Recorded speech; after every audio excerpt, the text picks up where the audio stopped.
I had a good question the other day, and the question was, how do you deal with injuries in BJJ? And I think that as long as you're going to be training BJJ, there's going to be certain things that are going to come up. It is a physical sport. You're going to be having some either bruises or aches or pains, and hopefully no serious injuries, although sometimes things can happen whenever you're playing a sport. So what I recommend is to find someone that can help you with your physical fitness.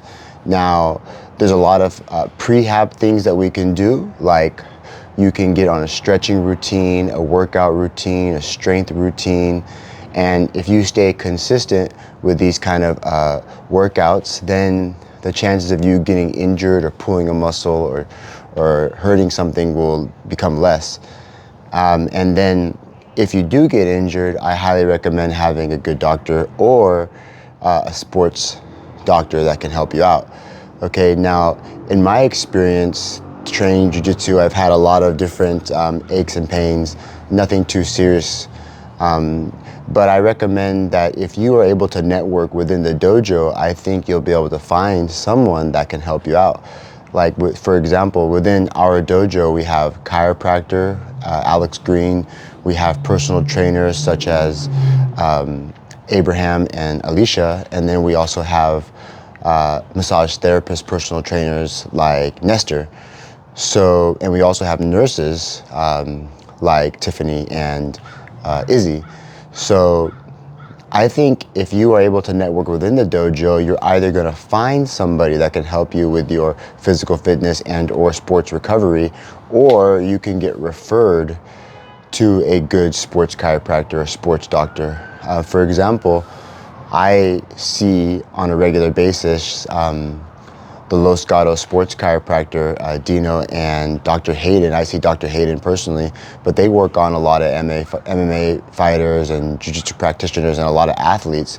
And so that's really helped me, and I get massages on a regular basis. I also take, care of myself by doing saunas and rolling out. I have the Normatec boots. I have a bunch of recovery tools that I use on a regular basis. I love to do ice bath and cold plunges and cold showers when I can. So I think all these things are tools that really help me, and you got to kind of find what works for you. Now, when something happens and you get injured, you can still come to the dojo, you can still drill, you can still watch class, and you might be able to do some positional sparring, or, I recommend being really communicating with your professor and saying, hey, this is what happened, and I don't want to leave and not train, but I'm very limited, and that way you can stay in communication. Your professor should understand and not be putting you against a tough opponent during a live sparring. Instead, during the live sparring rounds, they might put you on the side and let you drill. We have a rule at our dojo, which is you can either roll, you can rest, or you can do repetitions.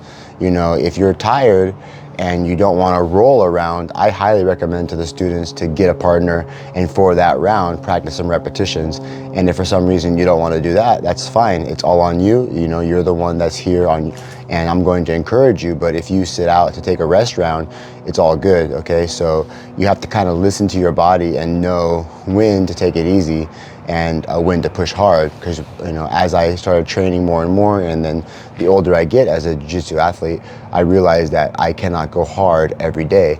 So certain days I roll with a specific goal in mind and techniques that I want to work on, and I kind of don't go 100%. And then other days with certain partners, I'm going to train 100%. And I supplement my jiu-jitsu with weight training, 2 to 3 days a week, and cardio activities such as swimming, biking, and running 2 to 3 days a week, and doing prehab and stretching every day, about 10 to 15 minutes.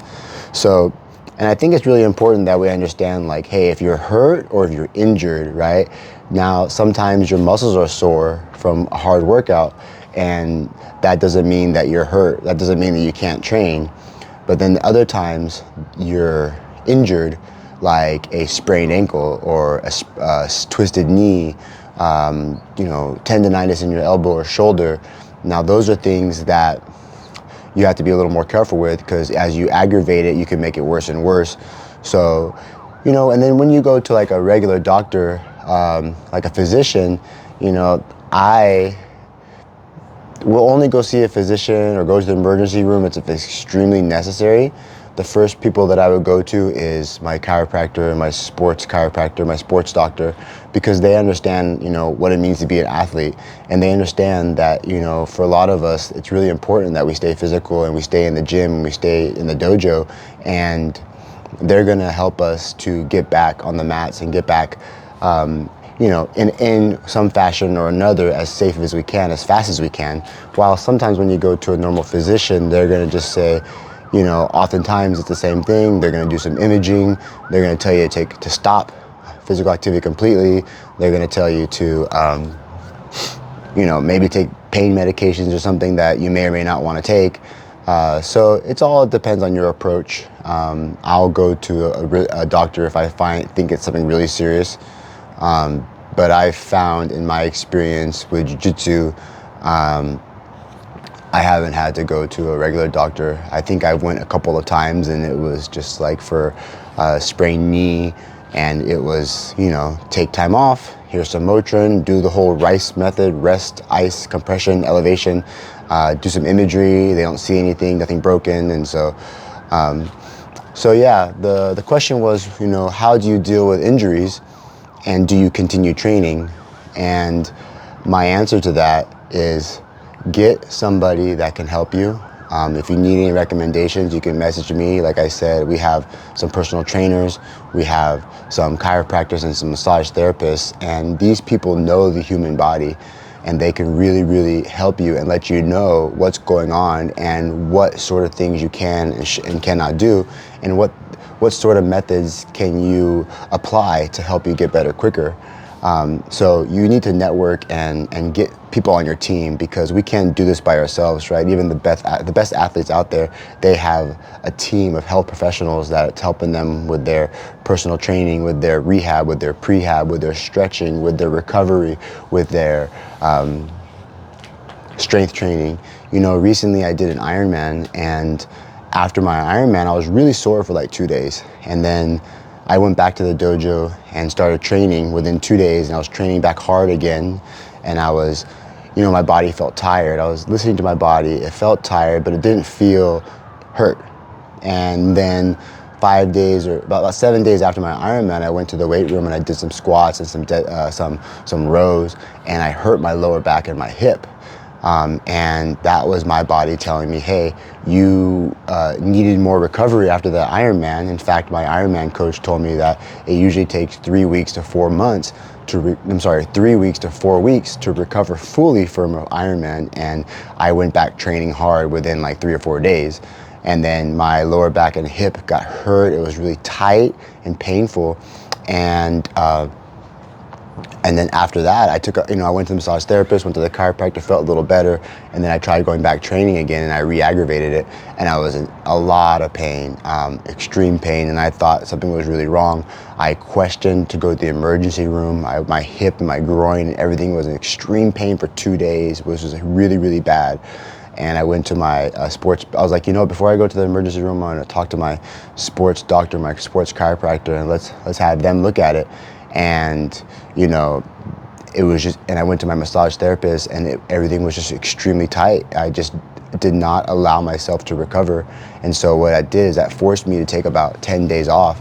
And through those 10 days off, I did my prehab exercises very gently. I did some walking to get some blood flow, but I completely stopped training hard. I did not do jiu-jitsu. I did not weight train.